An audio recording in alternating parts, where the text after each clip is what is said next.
നമസ്കാരം. മലയാളി വാർത്തയിലേക്ക് സ്വാഗതം. ബി.ജെ.പിയുടെ തെരഞ്ഞെടുപ്പ് ഫണ്ട് തട്ടിപ്പ്, അതുമായി ബന്ധപ്പെട്ട ആരോപണം അതൊന്നും ഒരിക്കലും പുതിയതല്ല. കഴിഞ്ഞ കുറേ വർഷങ്ങളായി, അതായത് ഒരു പക്ഷേ 2014 നരേന്ദ്രമോദി പ്രധാനമന്ത്രിയായി അധികാരമേറ്റതിന് ശേഷം, അതായത് കേന്ദ്രഭരണം ബി.ജെ.പിക്ക് വന്നതിന് ശേഷം തെരഞ്ഞെടുപ്പ് ഫണ്ട് എന്ന് പറഞ്ഞാൽ അത് ബി.ജെ.പിക്ക് വലിയ പുത്തരിയൊന്നുമല്ല. കാരണം അത് ബി.ജെ.പിയെ സംബന്ധിച്ചിടത്തോളം അത്ര വലിയ പ്രശ്നമുള്ള കാര്യമല്ല. പാർട്ടി അധികാരത്തിൽ വന്നതോടുകൂടി തെരഞ്ഞെടുപ്പിന് ആവശ്യമായ പണം അത് എല്ലാ ഘടകങ്ങളിലേക്കും ഒഴുകിയെത്തുമായിരുന്നു.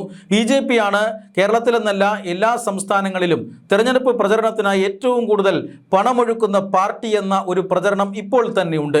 ആ ഒരു രീതി വെച്ച് നോക്കിയാൽ, അതായത് കേരളത്തിലെ പാർട്ടിയുടെ സംഘടനാ പ്രവർത്തനം എന്ന് പറഞ്ഞാൽ അത് കല്ലും മുള്ളും നിറഞ്ഞതായിരുന്നു പണ്ടുകാലത്ത്.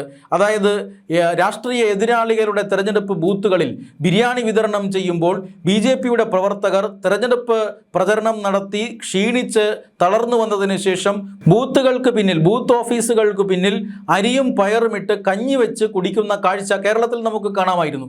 അങ്ങനെ കല്ലും മുള്ളും നിറഞ്ഞ പാതയിലൂടെയാണ് ബി.ജെ.പി കേരളത്തിൽ സംഘടനാ പ്രവർത്തനം നടത്തിക്കൊണ്ടിരുന്നത്. എന്നാൽ ഈ അടുത്ത കാലത്തായി ബി.ജെ.പിയെ സംബന്ധിച്ചിടത്തോളം തെരഞ്ഞെടുപ്പിനാവശ്യമായ പണം എന്നത് അതൊരു വലിയ കാര്യമല്ല. പണം എത്തിക്കൊണ്ടേയിരിക്കും. പണം വളരെ കൃത്യമായി ചെലവഴിക്കുക എന്നത് മാത്രമാണ് താഴെത്തട്ടിലെ പ്രവർത്തകരുടെ അല്ലെങ്കിൽ നേതാക്കന്മാരുടെ കർത്തവ്യം. എന്നാൽ അന്ന് മുതൽ തന്നെ ഈ തെരഞ്ഞെടുപ്പ് ഫണ്ട് തട്ടിപ്പ് എന്ന ആരോപണം ബി.ജെ.പിക്കകത്ത് പല നേതാക്കൾക്കെതിരെയും ഉയർന്നിട്ടുണ്ട്. എന്തായാലും അത് പാർട്ടിക്കകത്തെ വിഷയമായതുകൊണ്ട് തന്നെ കേരളത്തിൽ വലിയ ചർച്ചാ വിഷയമായിരുന്നില്ല. എന്നാൽ രാജീവ് ചന്ദ്രശേഖർ കേരളത്തിൽ ബി.ജെ.പിയുടെ അധ്യക്ഷനായി വന്നതോടുകൂടി ഒരു കാര്യത്തിൽ പ്രവർത്തകർക്ക് ആശ്വാസമായിരുന്നു. ഇനി പണം അങ്ങനെ തട്ടിച്ചു കൊണ്ടുപോകാൻ കഴിയില്ല എന്നായിരുന്നു പലരും അടക്കം പറഞ്ഞിരുന്നത്. കാരണം രാജീവ് ചന്ദ്രശേഖറിന് ബി.ജെ.പിയുടെ ഫണ്ട് തട്ടിച്ചു കൊണ്ടുപോകേണ്ട കാര്യമില്ല. മാത്രമല്ല അദ്ദേഹം ഒരു ടെക്നോക്രാറ്റാണ്. മാത്രമല്ല അദ്ദേഹം ഒരു മികച്ച സംഘാടകനാണ്. അദ്ദേഹം ഒരു എൻ്റർപ്രണർ കൂടിയാണ്. അതുകൊണ്ട് തന്നെ പാർട്ടിയെ ശക്തമായി നിയന്ത്രിക്കാൻ, പാർട്ടിയിലെ ഘടകങ്ങളെ കൃത്യമായി വരുതിക്ക് കൊണ്ടുവരാൻ രാജീവ് ചന്ദ്രശേഖറിന് കഴിയുമെന്ന് പാർട്ടിയിലെ പ്രവർത്തകന്മാരും ഒരു വിഭാഗം നേതാക്കന്മാരുമൊക്കെ വിശ്വസിച്ചിരുന്നു. എന്നാൽ രാജീവ് ചന്ദ്രശേഖറിൻ്റെ കാലത്തും തെരഞ്ഞെടുപ്പ് ഫണ്ട് തട്ടിപ്പിന് യാതൊരു പഞ്ഞവുമില്ല എന്ന് സമീപകാല വാർത്തകൾ തെളിയിക്കുന്നു. അതായത് ബി.ജെ.പിയുടെ ഒരു സംസ്ഥാന ജനറൽ സെക്രട്ടറി തന്നെ തെരഞ്ഞെടുപ്പ് ഫണ്ട് തട്ടിച്ചുവെന്നും കോടികളുടെ തട്ടിപ്പ് നടന്നുവെന്നുമൊക്കെയുള്ള വാർത്തകൾ ഈ അടുത്ത കാലത്ത് പുറത്തു വന്നിരുന്നു. അടുത്ത കാലത്ത് ബി.ജെ.പിയുടെ ഒരു സംസ്ഥാന കോർ കമ്മിറ്റി യോഗത്തിൽ നേതാക്കൾ തന്നെ പരാതിപ്പെട്ടിരുന്നു. എന്താണ് ഈ പാർട്ടിക്കകത്ത് നടക്കുന്നത്? തെരഞ്ഞെടുപ്പ് ഫണ്ട് എങ്ങോട്ടാണ്, ആരുടെ കീശയിലേക്കാണ് പോകുന്നത്? ഇത്തരം വാർത്തകൾ പുറത്തു വരുന്നതോടുകൂടി നേതാക്കന്മാർക്ക് തല ഉയർത്തി നടക്കാൻ കഴിയാത്ത സാഹചര്യം നാട്ടിലുണ്ട്. ഇക്കാര്യങ്ങളൊക്കെ പാർട്ടി ചർച്ച ചെയ്ത് വരുമ്പോഴാണ് മറ്റൊരു ബോംബുമായി പി.സി. ജോർജ് വരുന്നത്. നമുക്കറിയാം, പി.സി. ജോർജ് ഒട്ടനവധി രാഷ്ട്രീയ പാർട്ടികളിൽ പ്രവർത്തിച്ച് പരിചയമുള്ള ഒരു നേതാവാണ്. പി.സി. ജോർജിനെ അറിയുന്നവർക്കെല്ലാം അറിയാം, അദ്ദേഹം വാ തുറന്ന് പറഞ്ഞു കഴിഞ്ഞാൽ അതിനെ അടക്കി വയ്ക്കുക എന്ന് പറഞ്ഞാൽ അത് വലിയ കാര്യമാണ്. അദ്ദേഹം മനസ്സിലുള്ളതെല്ലാം വെട്ടി തുറന്ന് പറയുന്ന നേതാവാണ്. ആരെക്കുറിച്ച് പോലും, ആരുടെ മുമ്പിലായാൽ പോലും അദ്ദേഹത്തിന് നിലപാട് പറയും. അങ്ങനെയുള്ള ഒരു നേതാവാണ് പി.സി. ജോർജ്. പി.സി. ജോർജ് ബി.ജെ.പിയിൽ എത്തിയിട്ട് അധിക നാളായില്ല.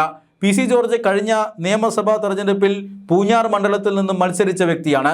പൂഞ്ഞാറിൽ നിന്നും LDF-ൻ്റെയോ UDF-ൻ്റെയോ ബി.ജെ.പിയുടെയോ പിന്തുണ ഇല്ലാതെ ഒരു തവണ മത്സരിച്ച് MLA ആയ വ്യക്തിയാണ്. അങ്ങനെയുള്ള ഒരു വ്യക്തി ഇപ്പോൾ ബി.ജെ.പിയുടെ വോട്ട് കൂടിയാകുമ്പോൾ ആ മണ്ഡലം പിടിച്ചെടുക്കേണ്ടതായിരുന്നു. പക്ഷേ പി.സി. ജോർജിന് അവിടെ വിജയിക്കാൻ സാധിച്ചില്ല. മാത്രമല്ല, പി.സി. ജോർജിൻ്റെ മകൻ ഷോൺ ജോർജും മത്സരിച്ചിരുന്നു. ഷോൺ ജോർജിനും ആ മണ്ഡലത്തിൽ വലിയ മുന്നേറ്റം ഉണ്ടാക്കാൻ കഴിഞ്ഞെങ്കിലും ജയിക്കാൻ കഴിഞ്ഞില്ല.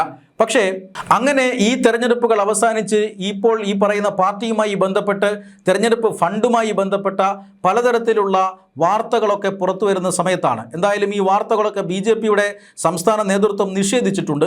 എങ്കിലും വാർത്തകൾ ഇങ്ങനെ പരക്കുകയാണ് ബി.ജെ.പി ഫണ്ട് തട്ടിപ്പിനെ കുറിച്ച്. ഇപ്പോൾ ബി.ജെ.പിയുടെ ഫണ്ട് തട്ടിപ്പിനെ കുറിച്ച് ഇപ്പോൾ പി.സി. ജോർജും അങ്ങനെ ഒരു പ്രസ്താവന നടത്തിയിരിക്കുകയാണ്. ബി.ജെ.പി സംസ്ഥാന നേതൃത്വത്തെ ഞെട്ടിക്കുന്ന ഒരു പ്രസ്താവനയാണ് അദ്ദേഹം നടത്തിയത്. അദ്ദേഹം പൂഞ്ഞാർ മണ്ഡലത്തിലെ കാര്യം മാത്രമാണ് പറഞ്ഞത്. പൂഞ്ഞാർ മണ്ഡലത്തിൽ തെരഞ്ഞെടുപ്പ് പ്രചരണ പ്രവർത്തനങ്ങൾക്കായി 4.5 കോടി എത്തിയെന്നും ഇത് പലരും പ്രാദേശിക നേതാക്കൾ ഈ പണം മുക്കി എന്നുമാണ് പി.സി. ജോർജ് തുറന്നടിച്ചത്. എന്തായാലും തൊട്ടു പിന്നാലെ പി.സി. ജോർജ് തന്റെ പ്രസ്താവന പിൻവലിച്ചു. പി.സി. ജോർജ് അങ്ങനെ പ്രസ്താവന പിൻവലിക്കുന്ന വ്യക്തിയൊന്നുമല്ല. വാ തുറന്നാൽ പി.സി. ജോർജിന്റെ വായ അടപ്പിക്കുക എന്ന് പറഞ്ഞാൽ അതത്ര എളുപ്പമുള്ള പണിയൊന്നുമല്ല. പക്ഷേ BJPക്കകത്ത് അത് അടച്ചേ മതിയാകൂ എന്ന് തോന്നുന്നു ഇപ്പോഴത്തെ കാര്യങ്ങൾ നിരീക്ഷിച്ചാൽ.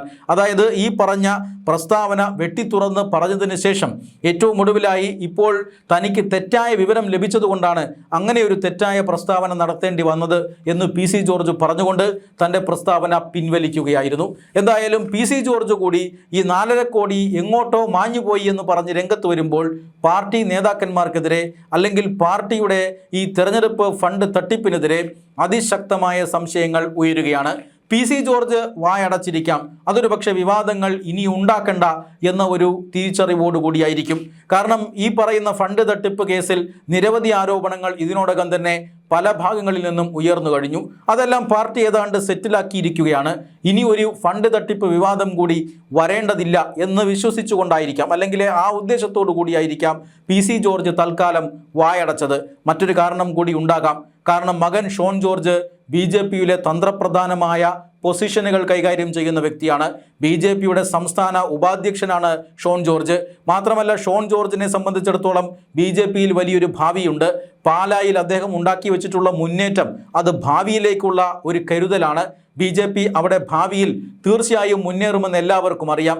BJPയുടെ സംസ്ഥാന ഉപാധ്യക്ഷൻ കൂടിയായ ഷോൺ ജോർജിന് BJPയിൽ നല്ല ഭാവിയുണ്ട് എന്ന് ഇപ്പോൾ എന്തായാലും PC ജോർജിന് നന്നായി അറിയാം.